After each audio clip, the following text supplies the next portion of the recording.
Isa lang ba sa gitna?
Ganda pala.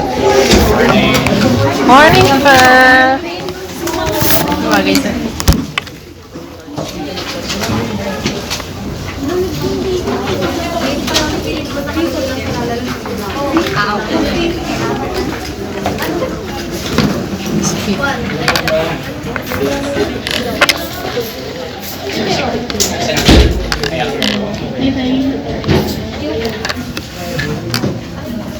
Dahil dyan ikaw magkasalita sa video.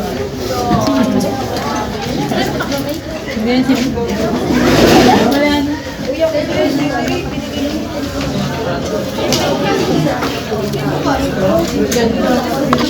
May index ka? Index ka? Ganito ka? Nag-beat na ba tayo last week? Yes. I mean, first time. First meeting. Hindi ako yung isa. Nag-test na sa Thank you. groupings. Meron tayo groupings? Index card, meron na? Paki-collect ng index card per group. And then, paki-max. Ha?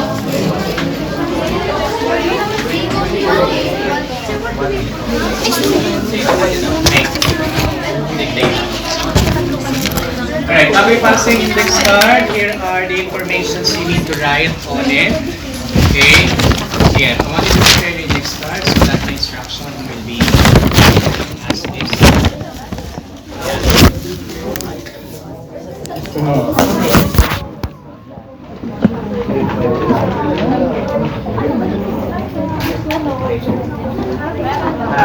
Sinong magaling?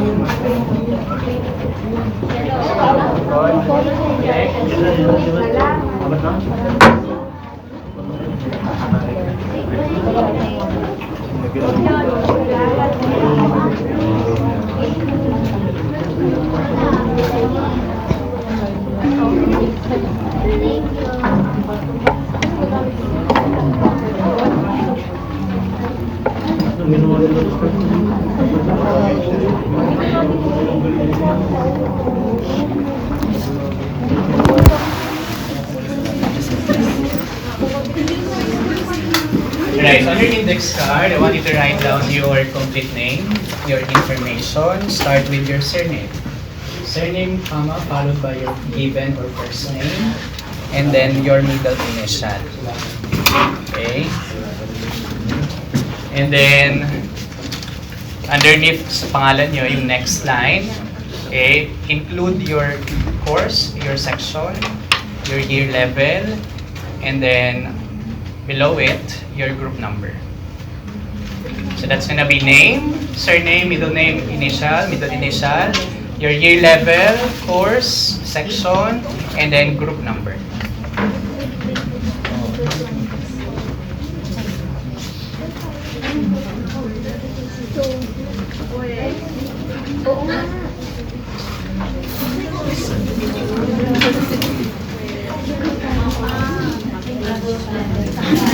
Sino pa ang ano, medyo may sanay na? Hello. Costello.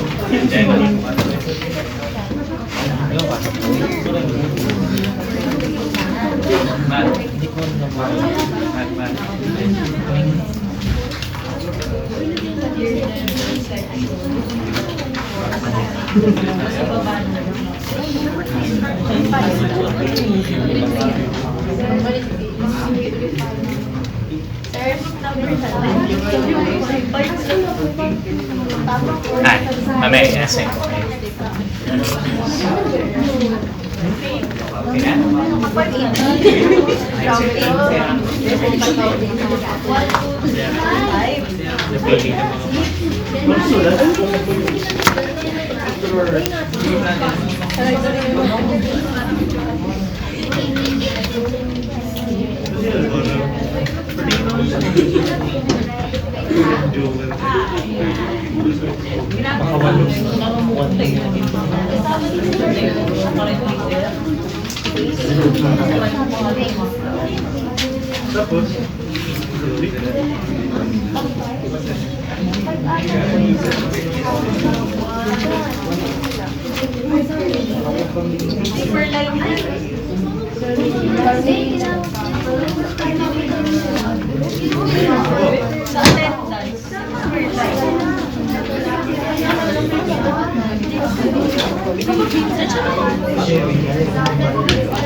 Collect them per group para magkasunod ng mga members.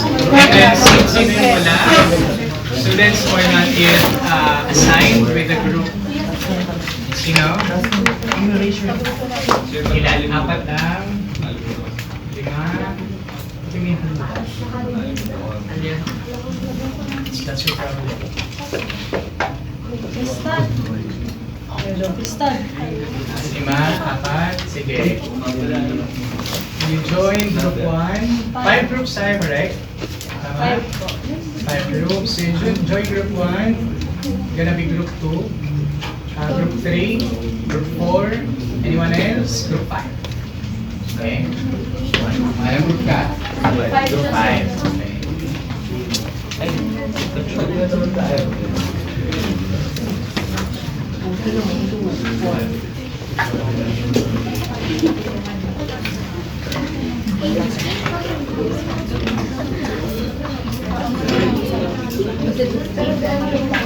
Sige, let us proceed.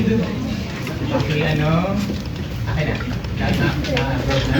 Sa bago 5 po. This will be group.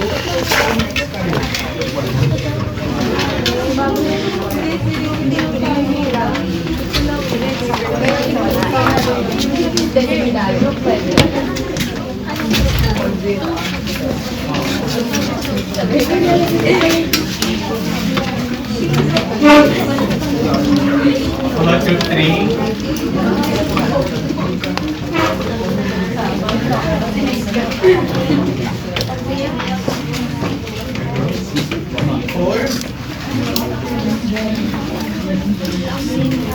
Where's the 4?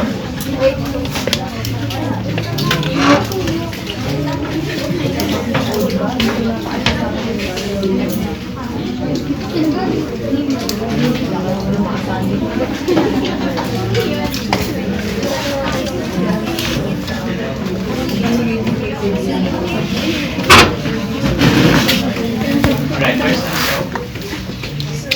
Sanso, group 1. Kainaga. Ildefonso. Naive. Senya. Infantado. Bautista.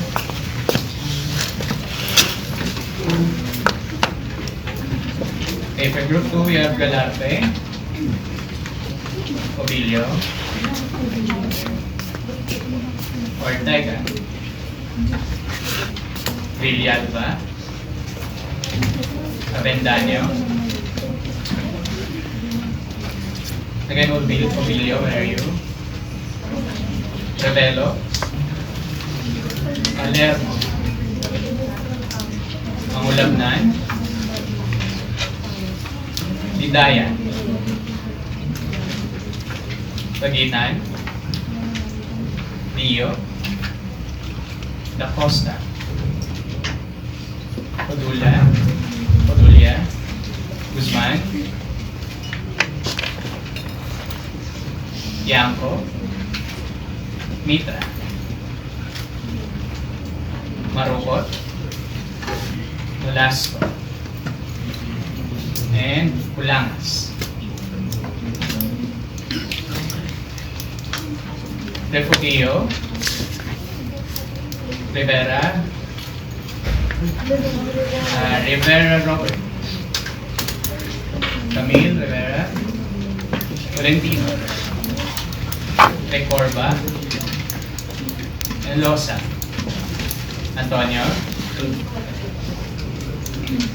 Comandao, Mendoza Aubrey. Dalawa Mendoza dito. Bringino,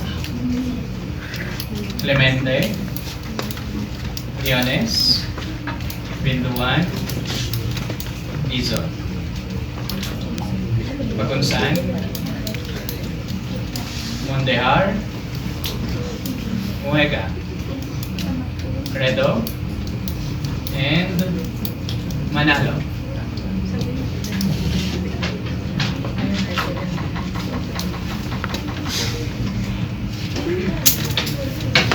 Alright, so for today's discussion, this week will be this will be our introduction to STS. Supposedly, we had weeks past that were already, supposedly, we have discussed 2 or 3 lessons na.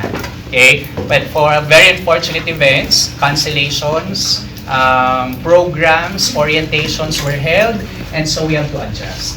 And so for the next coming weeks, prior to our preliminaries, there will be times that our week will be targeting 2 or 3 lessons. Okay? So for you to have an answer to answer questions for the preliminaries natin, that's gonna be our target moving forward. Okay? So for the first week number 2 natin will be Introduction to Science, Technology, and Society.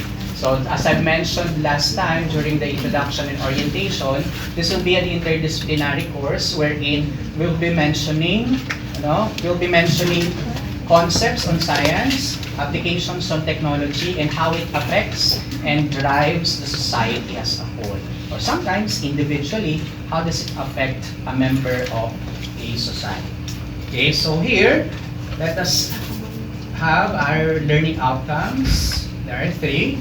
First, we'll be explaining general concepts related to science and technology. So what are the concepts from the timelines of the evolution of science from the past up to the present day? We'll be explaining the scope of the study of science, technology, and society. Okay? And then demonstrate preparedness and readiness in the study of STS. So that's going to be our objective for today. After our introduction to science and technology, the next weeks, coming weeks, will be you will be now guided kung ano yung mga outcomes, ano yung target natin for the prelims natin. Okay, so I'll be mentioning mga concepts more on definitions of science, technology, and society for this week.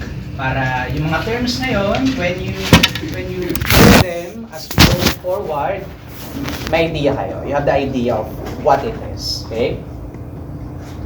So let us first define what science is. The very basic or very concept of science is actually a concept of where mind is used at all times. thinking, critical thinking, analytical thinking.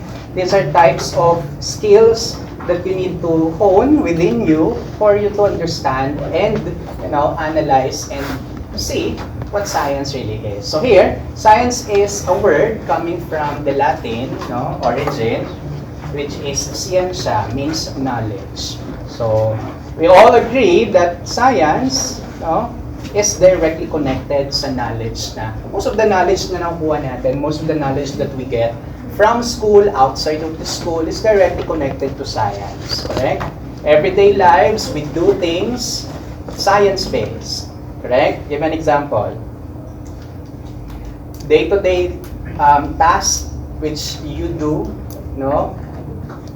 that is based solely in science, or something that you can't function, something that you cannot carry out without knowing something, knowledge on science.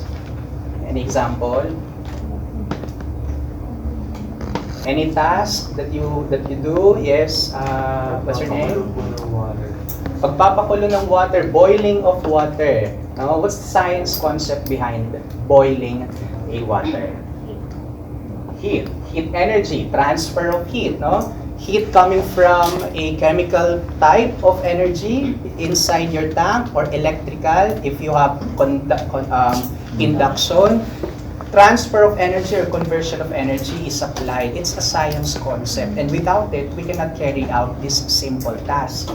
Correct? And simple tasks like that can pave the way, pave your day, change your day into something that you're gonna be in a good mood. Without heated water, you don't get to have your coffee. Without heated water, you don't get to take a bath with warm water, and thus it affects our life in so many ways. So that is knowledge, and then it refers also to a systematic and methodical activity of building, organizing knowledge about how the universe behaves through either observation or experimentation, or both. I would assume that since you're in year 2, second year, you now encountered several science, in fact, maybe major subjects. Correct? Most of your major subjects are heavy on science, correct? So that's one. And some can be, acquired through reading journals, experimentations, observations. These are all science. Okay? We also have here Lewis Wolpert. He's a scientist, well-known scientist in today's generation. How about Wolpert? How did he define science? According to Lewis Wolpert, everything, science is the very best way to what? The best and the only way to understand how the world works. Okay? So in order for you to understand the world where you live in, you need to have a knowledge on science. The sun coming at where? Rising where? In the east and setting in the west. What's the science concept behind it? Diba? What else? What else? Do you carry out photosynthesis? Yes. Are you dependent on the process of photosynthesis? Because we all know photosynthesis only happens in plants. Diba? On our part, we have cellular respiration. But are we dependent on this concept of science? Yes or no? Yes, we are. In what way? We depend our survival mostly on what we eat, correct? On what we get from the environment. Most of the time, our food source really depends on vegetations, correct? Even if you are a meat lover, even if you are a vegetarian, those are very dependent on vegetation, which is connected to mga processes, photosynthesis, for example. So also the best and the only way to understand the world, how the world works. Transportation, communications, all of these are connected, rooted in the world of science. So here, there's no technology. What do you think? Which came first? if you think of it, from the origin in the past, in history, we look backwards, which came first? Is it science or technology? Science. Are you sure? 100%? Is it science? You're not agreeing. Why? Technology. Why? It's technology because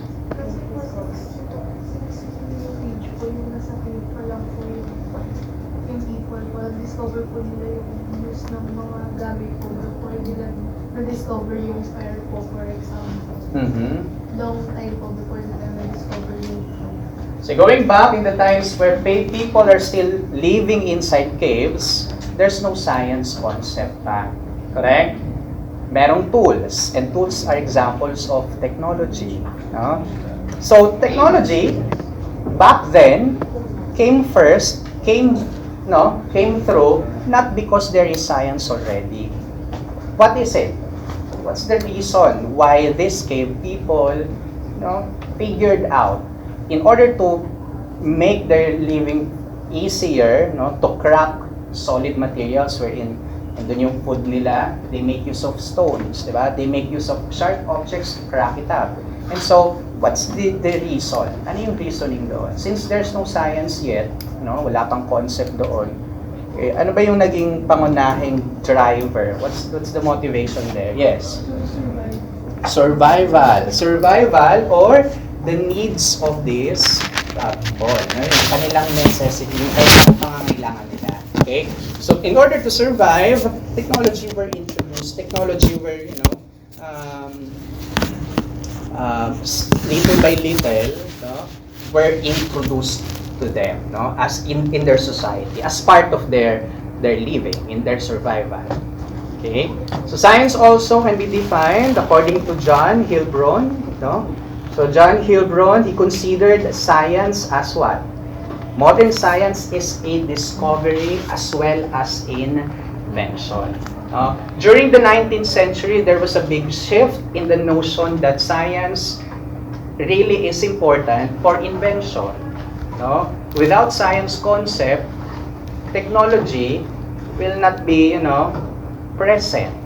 So here, moving forward from 19th century up to today, we solely base, most of the time, our inventions, our products, our tools, things that we use to elevate our life experiences. That's one way to define technology. We base it solely to science, Science first before technology, because concept afterwards comes the application, yung paggamit. Okay? During 19th century, saka lang nangyari yung ganitong thinking. But beyond or before that, technology is already existing long before dumating o long before the existence or the presence of science. So science kasi from the brilliant minds of these several people, saka lang nila na-conceptualize. They turned it into books, they turned it into scriptures. And then so it was passed from generation to generation. Okay? So doon lang establish yung concept ng science. Laws, from theories, from rules, and then from peers, community checking, fact checking, na-refine. There's a refinement for science. Nagkaroon lang ng pagbabago doon. Okay? So again, discovery as well as invention. Technology, however, is the application of scientific knowledge, laws, and principles to produce services, materials, tools, and machines aimed at solving real-world problems. So here, connected siya sa science in a way that you have a certain problem, a societal problem perhaps, wherein you think of a way to elevate at least or to eliminate the problem. And you think of ways, sometimes going to science-based, punta ka sa science, marami kang magagawa dyan. For example, your loved one is miles away from you. What technology are you going to use to eliminate the distance? As if, walang distance separating you two. Cell phones, correct, di ba? Through the presence of cell phones, you can now eliminate this hindrance between you. You can contact, communicate with them at all times, correct? Your difficulties in your academics, certain tools that we can describe as technology, gives you the edge or gives advantage in your schooling. Technology, are we referring to physical manifestations only? We're not limiting this, we're not limiting technology into physical objects only. We're also including here yung mga what? We're also including programs, correct? Softwares, these are all technologies. And so in your schooling, what do you do? What do you use? What apps or applications in your phones are mostly, beneficial pagdating sa exam, pagdating sa sa mga assignments, when it comes to your quizzes, when it comes to your assignments, preparations, projects, what certain apps are you, using most of the time? Google, ano pa? What else? AI, artificial intelligence, what else? Other tools.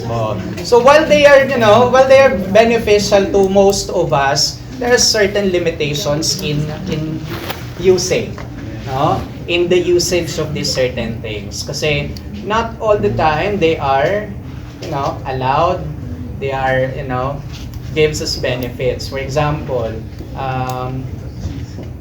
tools or technologies in wars. Give me an example. Guns. Diba? In militaries, you use guns, you use ammunitions to, carry out and defend your country, correct? Yes. But sometimes, these tools and technologies, although the intention is to defend the country, it can be interpreted in so many ways, depending on the intention of what? Of the one who's holding the gun, correct? Sometimes, guns are used to kill or to what? Or to do something that is harmful to, sa kaklase or sa ibang tao. Mostly outside of the school. Correct? Panakot, di ba? To commit a crime para hindi ka manlaban o kaya ibigay mo lang yung cellphone mo. Diba? Pinakita sa iyo yung baril niya. Okay, so these are tools, technologies that are, applications of science. It also comes from the Greek root word techne, meaning art, to skill, cunning of hand, the use of hand. Anything that is, involving your hand, anything that is a product of it can be called a technology. From pottery, you produce plates, you produce cups, you produce mugs. Plate itself is a technology. Why? According to the definition of technology, to elevate, to solve real-world problems. Without plates, where would you eat? Use your hands? Banana leaves. Oh, diba? Will it be easier for you? Imagine. Will it be convenient sa inyo to always prepare and bring banana leaves inside your bag? Will it be okay? Diba? Bamboos, diba? Okay. Baso. Ayan. How did Wolpert define technology? According to Wolpert, these are entities. Entities, products, what else? What other terms are synonymous to entities? Products, outputs, what else? Byproducts of the concept of science. It could be both materially and immaterially by applying physical and mental effort with an aim of achieving some value. Okay? So, technologies, they make use of, a certain function. Without the function, we cannot solely describe it as technology. As is. Can you think of an object without really a function? Kayo, may function ba kayo? Were you made to do a certain function in this society? What is that? To be part of the solution or to be the whole problem? Diba? So, move forward. Okay. Do you know the man? Sino dito ang inaanak niya? Meron ba dito? Wala.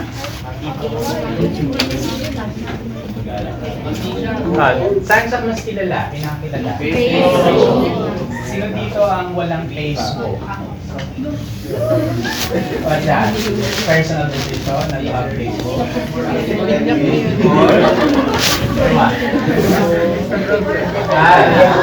Instead of Facebook, you use Instagram. You're raising your hand. You don't have Facebook? Wala po. Or TikTok. Okay. So here, Mark Zuckerberg's definition of technology, by the way, he's the co-founder and CEO of social media service Facebook and Meta platforms. No? So he's a tech guy. Ano ibig sabihin nun?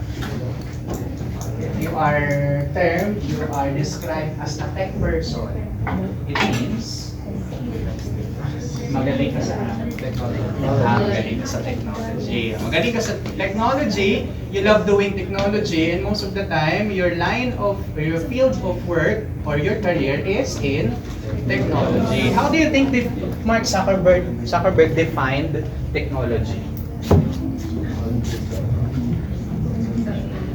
Any idea? O think of his company. Think of his business. His business is Facebook, correct? What's the main function? What's the use of Facebook for you? To communicate. To communicate, what else? To interact, to communicate. What else? For updates, for news updates, no? For information dissemination. What else? For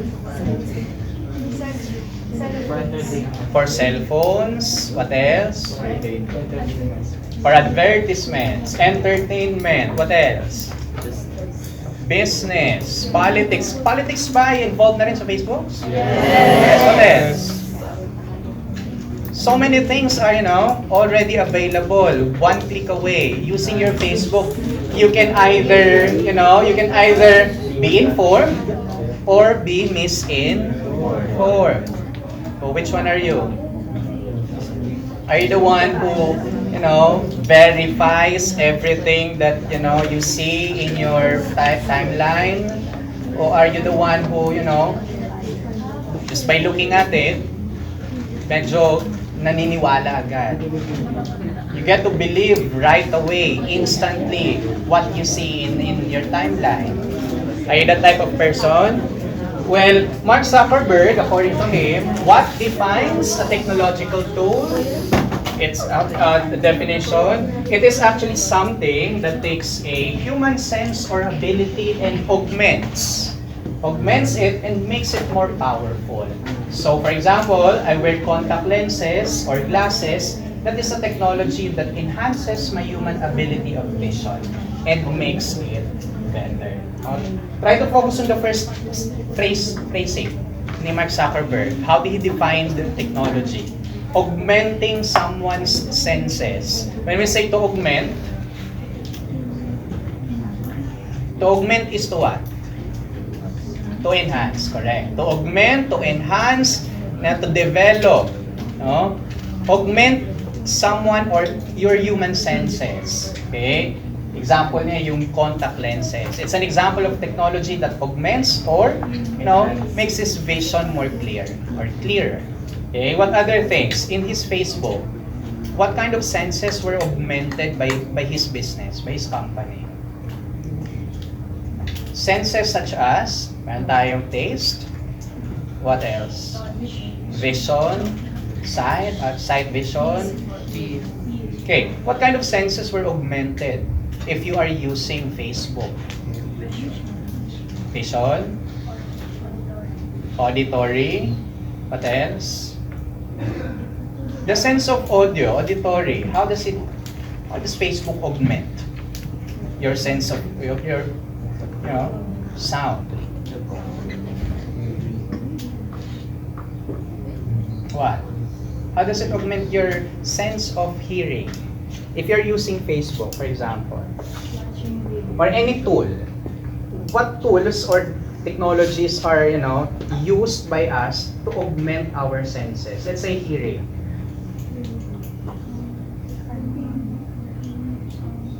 Hearing aids. Anyone who's using hearing aids here? Anyone who knows someone who wears hearing aid? Who uses hearing aid? What's the purpose of a hearing aid? To enhance. Some of us has difficulties in hearing, and that is, genetic, inborn, pinanganak na mayroong ganon. But because of hearing aid, they can clearly hear sounds, correct? How about in terms of your smell, how you smell objects? Are there technologies that augments? Because according to Zuckerberg, something or anything that augments your senses can be described or can be defined as technology. Anything? Any example of existing technology today that is solely used to enhance our smelling ability? Diffuser. Diffuser sa bahay to cleanse your nostrils. Ganon. Para mabango yung bahay. To change the what? Para cleaner, mas yung odor niya is what? Purified o kaya satisfactory yung amoy niya in terms of the preferred amoy, dun sa ating bahay. So things like that, again, according to Zuckerberg, anything, a tool that augments your human senses can be defined as technology. Now, here, we have Carl Sagan. He also, raises an important concept, an important argument that the science and technology can bring to us.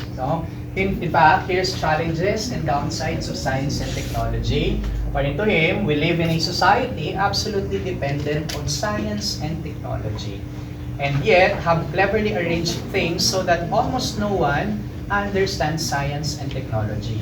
That's a clear prescription for a disaster. Do you believe in what Carl Sagan said? Okay. Like today, there's a clear division on the hierarchy of the level, in terms of where you put yourself in the level of societies. For example, countries that are well developed, countries that are, have an easy access to science and technology, they tend to progress very fast. Correct? Are we like that? Definitely not. No? Countries like us or other countries that are, it's so difficult to access technological advancements, we tend to progress a little bit slower. Okay? There's a clear divide when you look at it. Okay? And then so here, since top universities are located in these countries, for example, USA, you have Ivy Leagues right there, diba?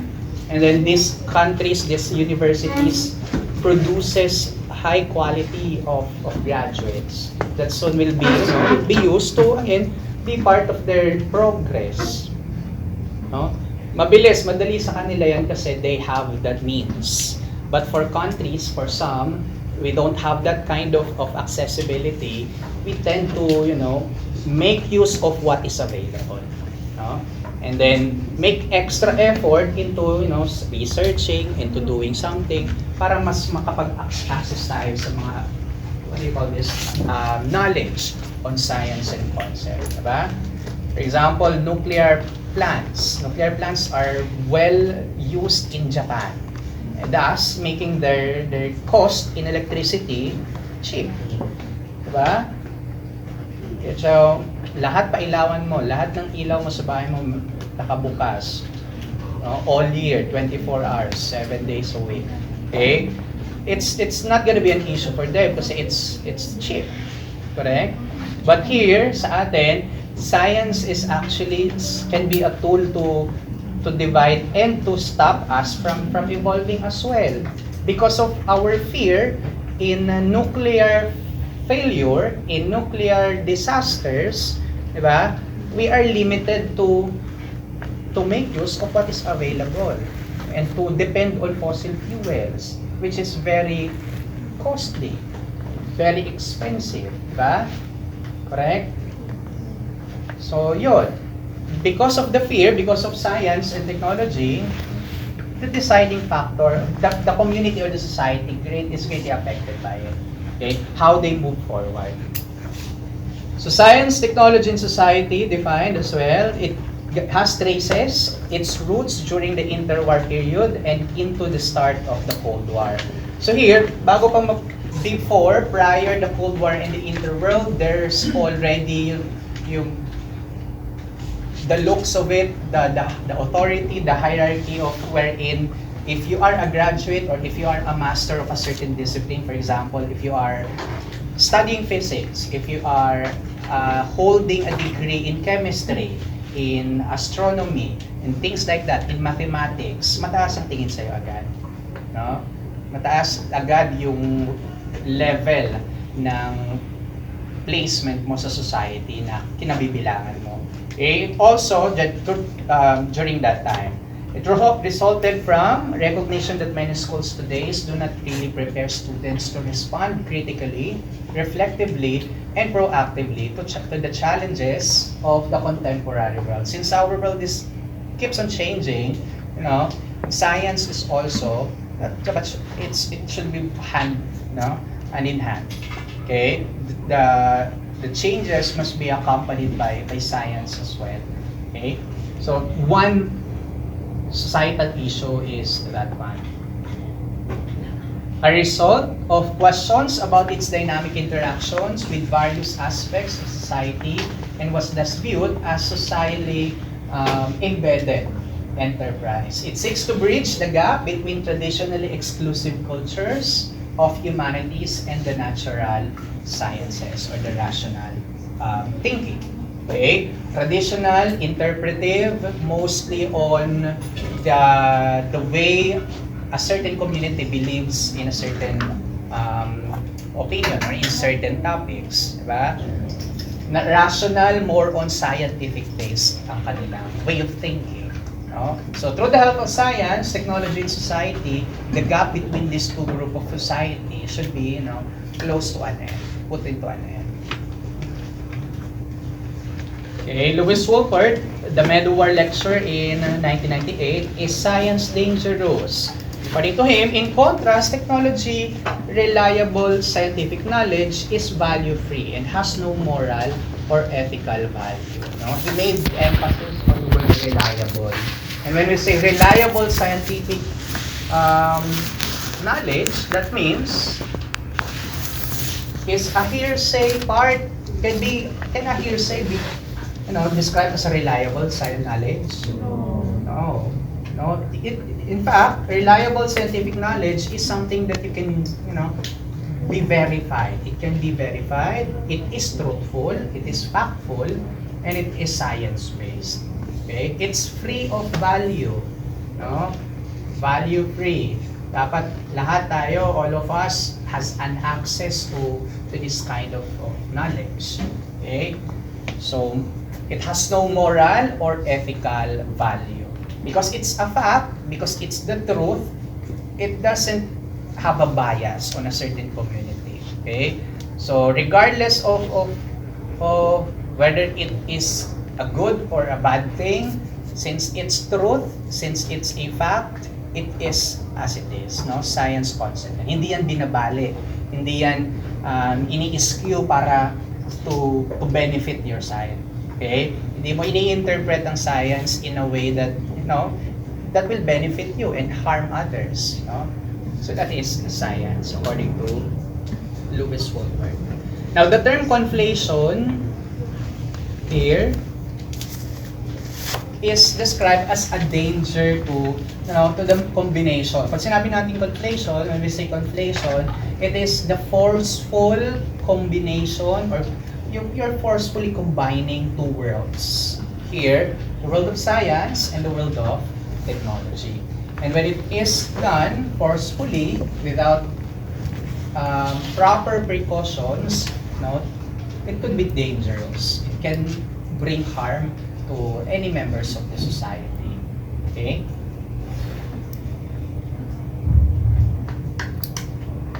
What else? Eto na lang. Last slide tayo. Okay? Now, for you to understand more on other things on this, here are links that if you have your free time, you can visit and watch. So you can read more on the introduction of science and technology and its connection to society. So here's one link on eugenics. Here's also a documentary, Public Understanding of Science. Here's also the link. Okay.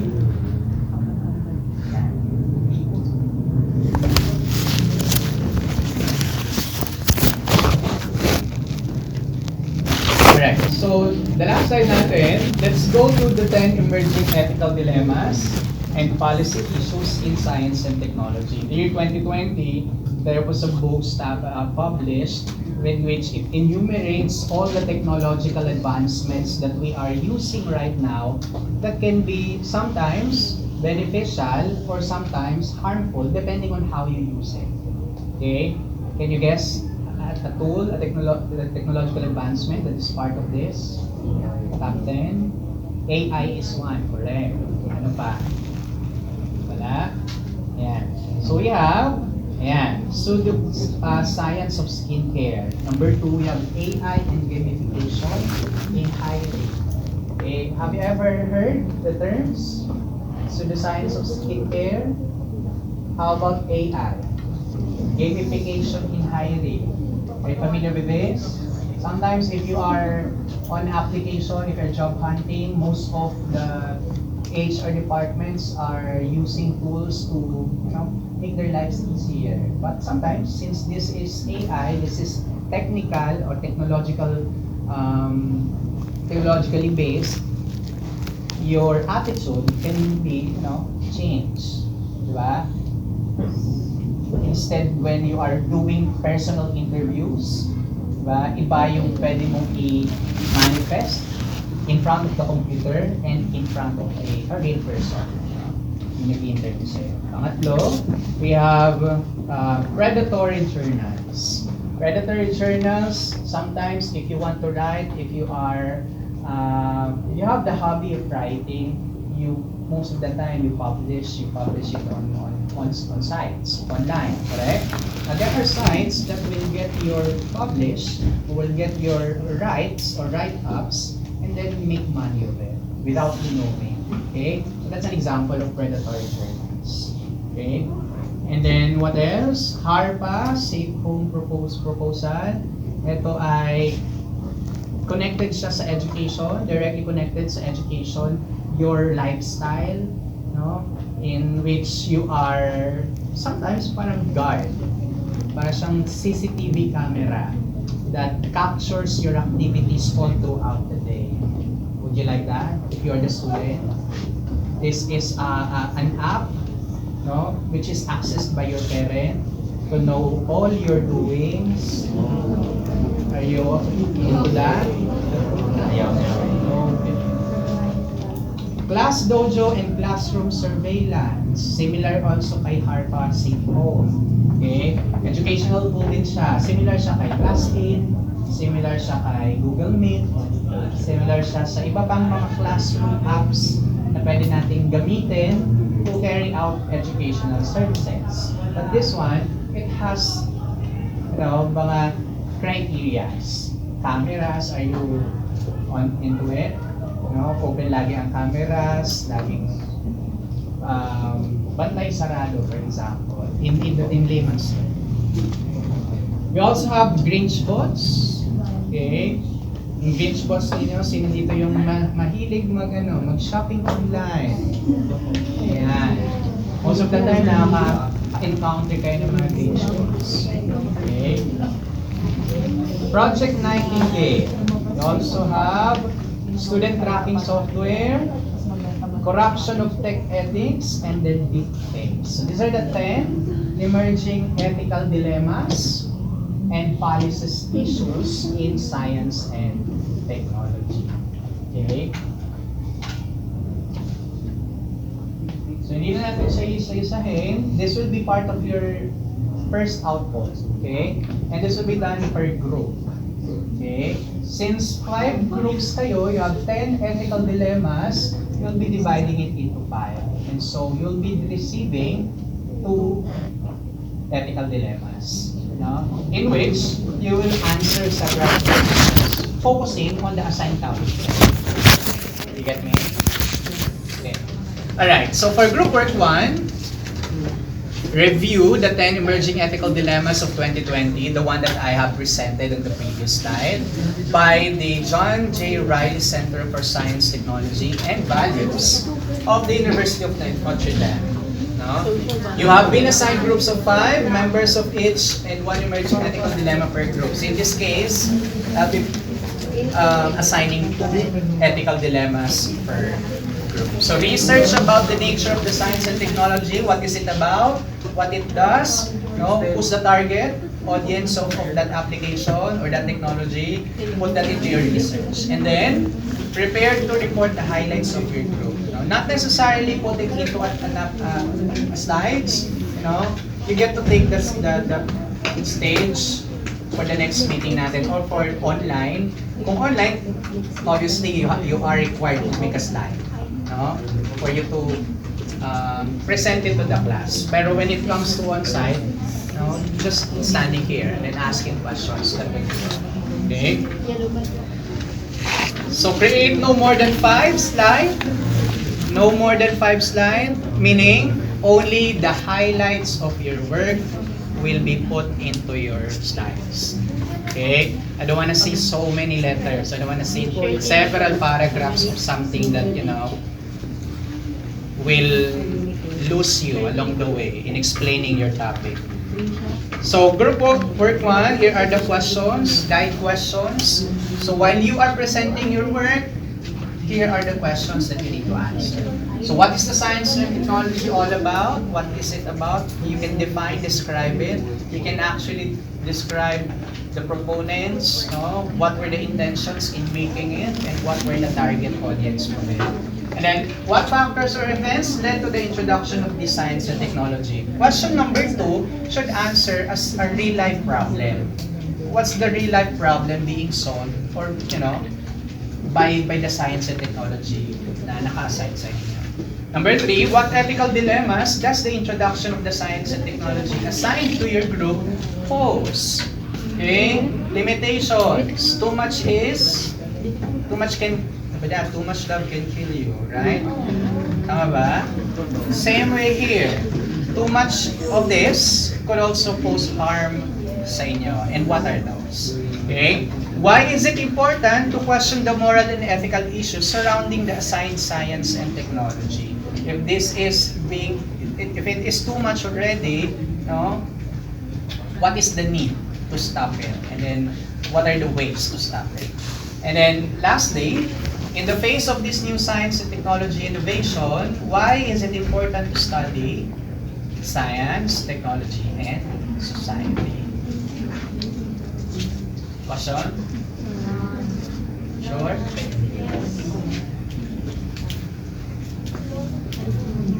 Any index card, hindi pa naibibigay sa akin.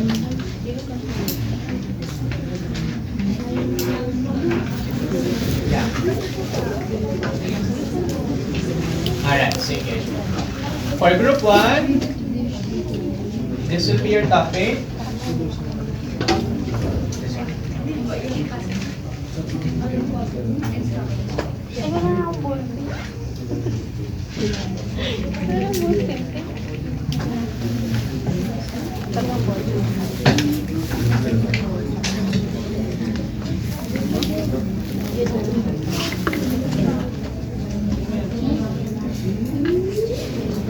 Alright, group 1, your topic will be number 1 and number 10. So, pseudoscience of skincare and milk face.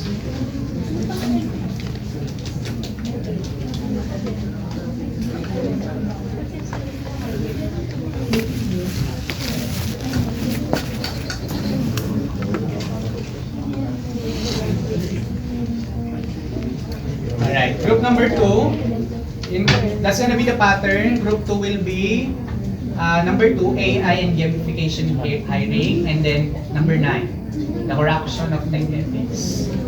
Group 3, you'll be presenting predatory journals, also student tracking software.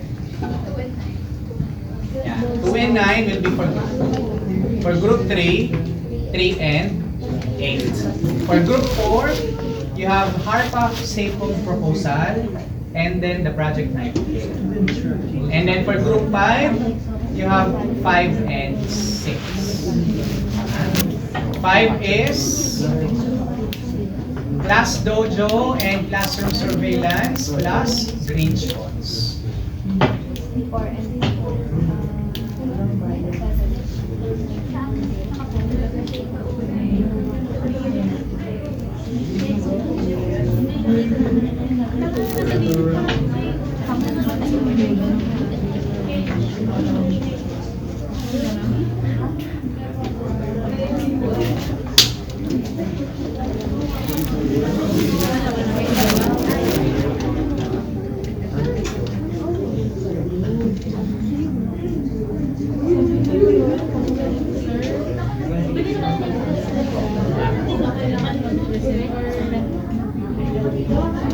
You decide on your group kung sino mag-present, or if you want to present as a group dito sa harap, you can do it.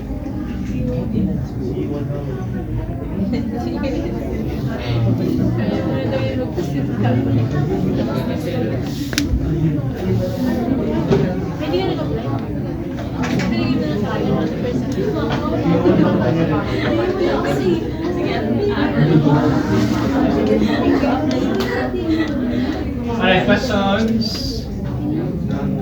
None? Are you sure?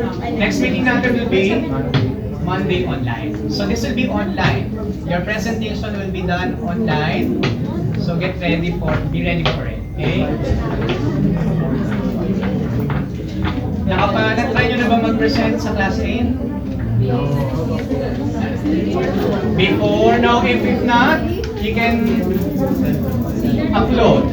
upload your slides on the class 8 when it's available already, and then from there we'll be doing the group by group presentation. Okay.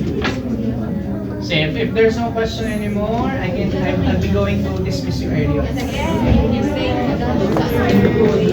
Are you going to stay here? Bye na.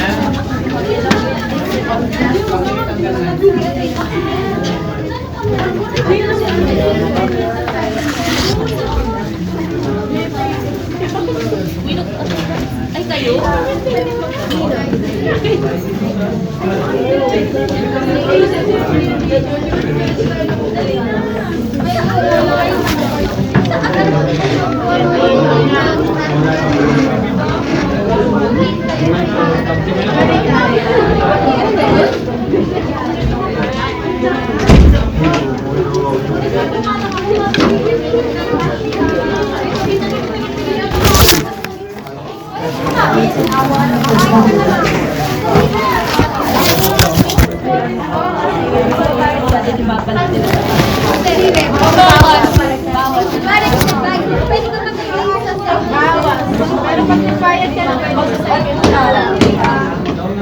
Alin, Beb? Sorry.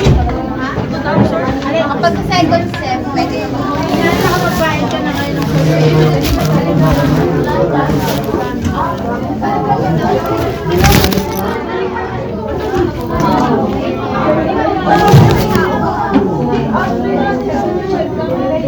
wala ka, okay. Like ka din, kaya kumpay ka sa gano'n. Kaya nga, kumpay ka sa gano'n. Pagkakita ko yung kumpay ko. May bayad. Nakapay lang yan.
Mali naman yun.